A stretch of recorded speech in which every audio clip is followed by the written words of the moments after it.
एक खतरनाक killer petrol pump पर आया हुआ था, लेकिन तभी वहां एक डॉन का बिग डील बीटा आ गया। उसकी नजर किलर की लिमिटेड एडिशन मुस्टैंग कार पर पैट गई। उसने किलर से कहा कि ये कार मुझे चाहिए और मैं आईसी लेकर ही रहूंगा, लेकिन किलर ने उसे कोई भाव नहीं दिया। वो इन छोटे गंडन के साथ वक्त बर्बाद नहीं करना चाहता था, मगर वो लड़का अपनी हद पार कर गया और दादागिरी दिखाते ह्यू कार मांगने लगा।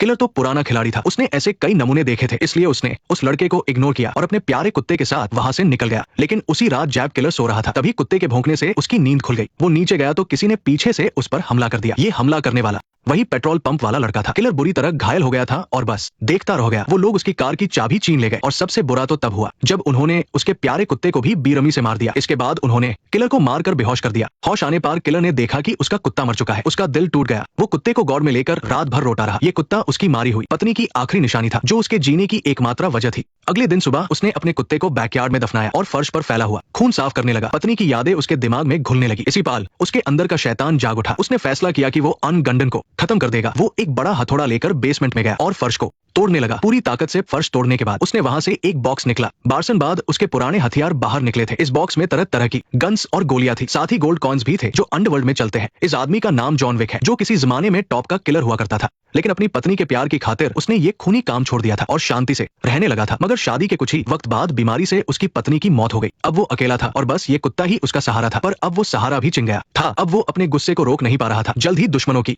लाशें बिछने वाली थी। उधर वो गुंडे का बीटा जॉन की कार लेकर एक इलीगल गराज में पहुंचा। वो कार का नंबर और कलर बदलवाना चाहता था, लेकिन गराज के मालिक ने जैसे ही कार देखी वो डर गया। उसने पहचान लिया कि ये कार जॉन विक की है। उसने पूछा कि ये कार कहां से आई। वो लड़का अभी तक नहीं जानता था कि उसने क्या किया है। वो बोला, मैंने किसी बेवकूफ से चीनी है। वो मारा या नहीं पता नहीं, पर मैंने उसका कुत्ता मार दिया। गराज मालिक ये सुनकर गुस्से में आ गया। उसने लड़के को थप्पड़ मारा और कहा कि वो यहाँ से फौरन निकल जाए। वो इस मुसीबत में नहीं पड़ना चाहता था। लड़के ने अपने डॉन बाप की धमकी दी, लेकिन गराज मालिक को उसके बाप से ज्यादा डर जॉन विक से लगता था। बेटे के पिटने की खबर बेड बॉस तक पहुंच गई। उसने फौरन गराज मालिक को फोन किया और गुस्सा करने लगा, लेकिन जैब गराज मालिक ने सच बताया तो बॉस की बोलती बंद हो गई। उसे समझ आ गया कि उसके बेटे ने मौत को दवत दे दी है। थोड़ी देर बाद जॉन बस पकड़कर उसी गराज में पहुंचा। गराज मालिक वहां चुपचाप उसका इंतजार कर रहा था। उसने डरते ह्यू जॉन को शराब ऑफर की। अपनी जान बचाने के लिए उसने बता दिया कि वो लड़का कौन है। वो लड़का असल में रशियन माफिया के बॉस विगो का बेटा था। ये सुनने के बाद जॉन ने गराज मालिक को कुछ नहीं कहा। उसने शराब पाए और उसकी एक कार उधार लेकर वहां से निकल गया। उधर बॉस ने अपने बेटे को बुला लिया और उसकी जमकर धुलाई की। अस बेवकूफ लड़के को अभी भी नहीं पता था कि उसने क्या किया है। वो कह रहा था कि मैं सब संभालूंगा। तब उसके बाप ने उसे बताया कि बेटा, तुमने किसी आम आदमी से पंगा नहीं लिया है। तुमने उस शैतान को जगह दिया है जिसे हम बच्चों को डरने के लिए इस्तेमाल करते थे। जॉन विक वो शख्स है जिसे हम दूसरे किलर्स को मारने के लिए भेजते थे। एक बार उसने बार में 3 लोगों को सिर्फ एक पेंसिल से मार दिया था। तुमने उसकी कार चुराई और उसके कुत्ते को मार दिया। अब वो हमें छोड़ेगा नहीं। वो आ रहा है और अब कुछ नहीं हो सकता। बॉस अब पूरी तरह से डर चुका था और वो जानता था कि बुरा वक्त शुरू हो गया है। थक हार कर बॉस ने जॉन को फोन लगाया। वो गिदगिदाने लगा कि मेरे बेटे को माफ कर दो। पर जॉन ने एक शब्द भी नहीं बोला और फोन काट दिया। उसका इरादा साफ था। अब बॉस के पास कोई रास्ता नहीं था। वो अपने बेटे को मारता हुआ नहीं देख सकता था, इसलिए उसने पहले हमला करने का सोचा। रात में उसने किलर्स की एक टीम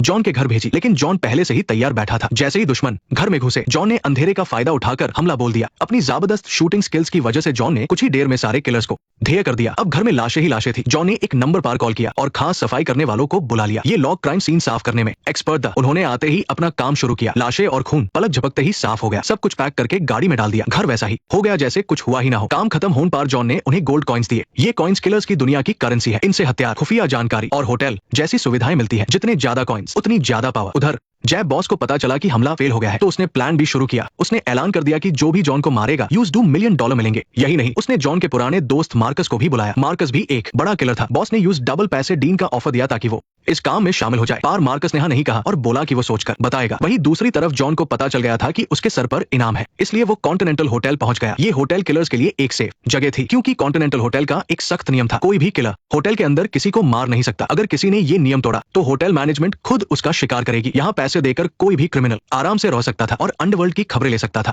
सामान रखने के बाद जॉन होटल के बेसमेंट में गया। उसने दरवाजे पर एक कॉन दिया और गार्ड ने दरवाजा खोल दिया। ये होटल का एक सीक्रेट क्लब था जहां हर तरह के क्रिमिनल्स आते थे। वहां जॉन होटल के मालिक विंस्टन से मिला। विंस्टन ने जॉन को बता दिया कि वो लड़का कहाँ छुपा है। खबर मिलते हाई जॉन अपने कमरे में गया और तैयारी करने लगा। उसने बुलेट प्रूफ जैकेट पहनी और सारे हथियार लोड किए। सिर्फ एक कुत्ते के लिए आज रात बहुत बड़ा युद्ध होने वाला था। रात होते हाई जॉन रेड सर्कल नाम के क्लब में पहुंचा। यहाँ उस लड़के के बहुत सारे बॉडीगार्ड्स थे। पर जॉन के लिए ये कोई बड़ी बात नहीं थी। उसने पीछे के दरवाजे पर खड़े गार्ड को पकड़ लिया। ये गार्ड जॉन का पुराना दोस्त था, इसलिए जॉन ने उसे नहीं मारा। गार्ड ने भी समझदारी दिखाई और अपनी ड्यूटी छोड़कर वहां से चला गया। इस तरह जॉन बड़ी आसानी से क्लब के अंदर घुस गया। दुश्मन कुछ समझ पाते उससे पहले ही जॉन ने अपना काम शुरू कर दिया। भागो भागो जल्दी भागो। यहाँ जॉन को वो आदमी मिल गया जिसने उसके कुत्ते को मारा था। जॉन ने पहले उससे पूछा कि बॉस का बेटा कहाँ है और फिर उसे मौत की नींद सुला दिया। इसके बाद जॉन सीधा बेसमेंट की तरफ बढ़ा। वहाँ मौजूद गार्ड्स को भी उसने एक एक करके खत्म कर दिया। आखिरकार वो वीआईपी रूम के पास पहुंचा जहाँ वो लड़का अभी भी पार्टी कर रहा था। तभी एक बॉडीगार्ड अंदर आया और जॉन से भिड़ गया। लड़ाई के दौरान कांच टूटने की आवाज आई जिससे सारे गार्ड्स को पता चल गया कि जॉन आ चुका है। लड़के ने जैसे ही जॉन को देखा उसकी हालत खराब हो गई। वो वहां से भागने लगा। अब जॉन भी खुलकर सामने आ गया। उसने अपनी गन निकाली और रास्ते में आने वाले हर गार्ड को मारना शुरू कर दिया।